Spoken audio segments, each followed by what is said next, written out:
Good morning, my dear. I hope everyone is fine. Students, today I will discuss three topics. These three topics are related to cyber ethics. First one is security protocol used over the internet. Second one, intellectual property rights. And the third one, plagiarism of copyright infringement. These are the three topics which I will discuss today.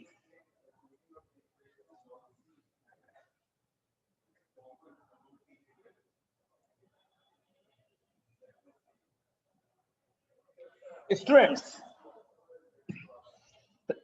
sorry, my dear. There are different security protocols available over the internet that ensure security during e-commerce transactions. So what are that? First one is HTTPS, that is Hypertext Transfer Protocol Secure. Next one is a firewall. Next, SSL, Secure Socket Layer. These three topics I'm going to discuss. First one, what is HTTPS? Students, it is Hypertext Transfer Protocol Secure. Is the secure version of HTTP, which is the primary protocol used to send data between a web browser and a website. Students, HTTPS is encrypted in order to increase security of data transfer.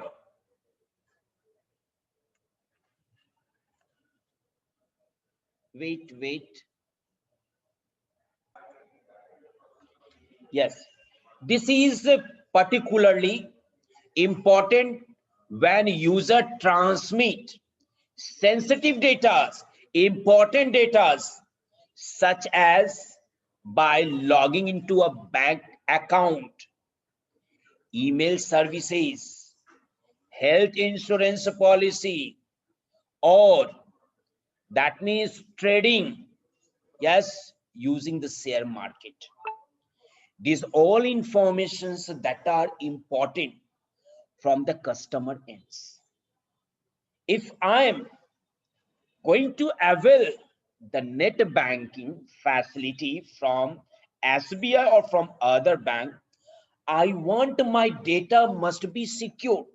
Whenever I am giving my user ID, my password, that must be secure. And even when I am having fund transfer, at that time also my sensitive informations, vital informations, confidential information must not be leaked.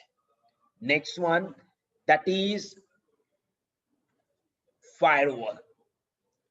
Students, firewall is used to protect online transaction. Understood? In e-commerce, firewall is used to protect e-commerce components. What are the e-components? Internet payment gateway, server-based wallet, and payment server.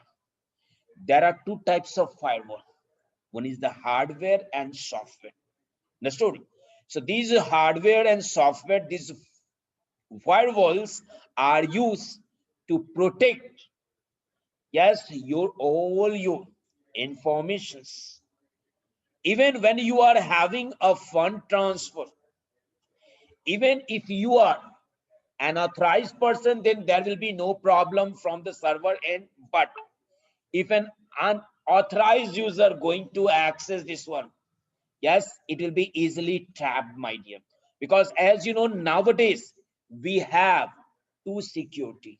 First one, when you are opening your net banking account, you must have to give the user ID and password. Once it is validated, then you go for the fund transfer. But when you are going to have the fund transfer, at that time it asks for two more information. One is OTP, that is one time password, and other one is the transaction password. Some banks, they are not giving this type of facility, but some banks, they give the transaction password facility also, so that yes, unauthorized user cannot have illegal transaction from your account. Okay, now the next part, that is SSL. Already I said what is SSL, secure socket layer. Understood?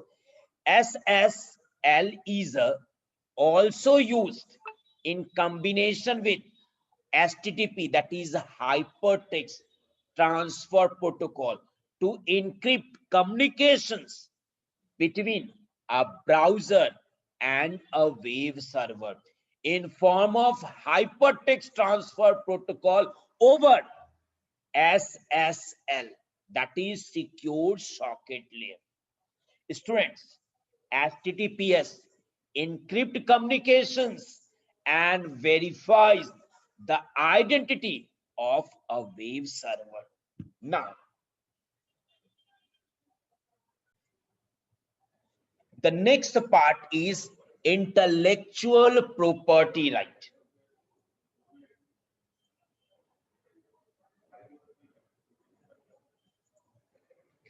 Now you can see the definition, my dear. Intellectual property rights are the legal rights that cover the privileges given to individuals who are the owners and inventor of a work and have created something with their intellectual creativity. Individuals related to areas such as literature, music, invention, etc., can be granted such rights, which can then be used in the business practices by them. Like, I'm giving one example. You are a music composer. You composed the music, but what happened? Anyone has stolen or downloaded this music and circulated, yes, in every city. Now what will happen? There will be a loss from your side, because maybe for composing this music it has taken 3 months, 4 months, but you will be not in profit, because that person has done what? The piracy. That means he has taken your music and made many CDs and sold these old CDs in the market. This is what? This is the violation of intellectual property. But if you have a copyright, you have trademark and patent, then you are safe. You can challenge any person. Okay, now the creator, inventor gets exclusive right against any misuse or use of work without his or her prior information. However, the rights are granted for a limited period of time to maintain equilibrium. Listen, one more example I am giving you. Like you are you have done the registry of any a land. Okay. If anyone has illegal construction over there, you can challenge because you have done registry. Government has record of that land and the verdict will come, and that will be, yes, not against you because you already have done the what, the registry of that land. So it gives a protection to the user. Understood? Now, next part, that is types of intellectual property right. If I'm saying intellectual property right, then it can be classified in three ways. That is copyright, trademark, and patent. Students, copyright refers to the rights granted to creators, artists, and the composers for their original creativity work, or to performers, artists, and broadcasters for the related rights. Like patent law, copyright is also a monopolistic right. Here, copyright gives exclusive right to sell, publish, and reproduce any literacy, musical, dramatic, artistic, or architectural work created by the author. Next one is your trademark. A trademark is distinctive sign. You know, you have seen ISI, AgMark, like that one, which helps the consumers in identifying the source of particular goods or services, whether this good is genuine or not, my dear.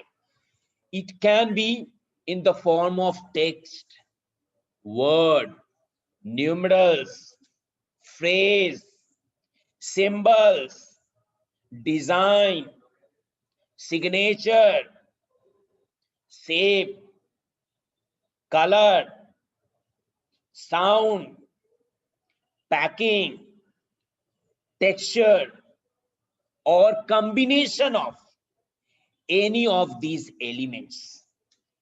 Next one is the patent. A patent is an exclusive right granted to the inventor to exclude other from using his or her invention in any manner without his or her permission.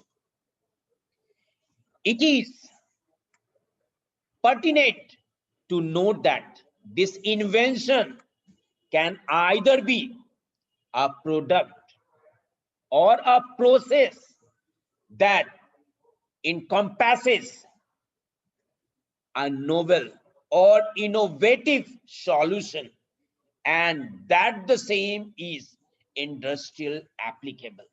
So these all three that gives right, that gives a protection not only to the creator, even to the consumer also, to choose the right product, which the product has to be taken and which not. Like one example I am giving, ISI mark. What is ISI mark? That is tested. That means this goods, if you are taking, you have full protection. But without ISI mark, if any goods that you are taking, electrical or electronic goods, it can harm you. You can have electric short, whatever, because these are the illegal products. Maybe they have not disclosed this all thing to the government. So whenever you are going to, yes, purchase this all thing, you must go for these all things, my dear.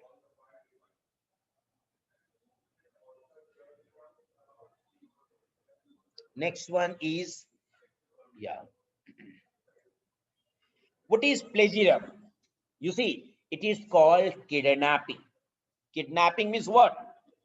Like without giving knowledge to anyone, and a child is kidnapped. Like for any other, for this, yes, many extortion, whatever it can be, my dear. What is the intention of that person? Yes, you cannot think it. So, if without any permission, your permission or the creator's permission, if any work is done, that comes under the plagiarism. Okay, there are three types of plagiarism. What are? First one is direct or complete plagiarism. Next one is minimal, and the last one is the mosaic plagiarism. Now, what are the difference between these three that I'm going to discuss? First one is direct.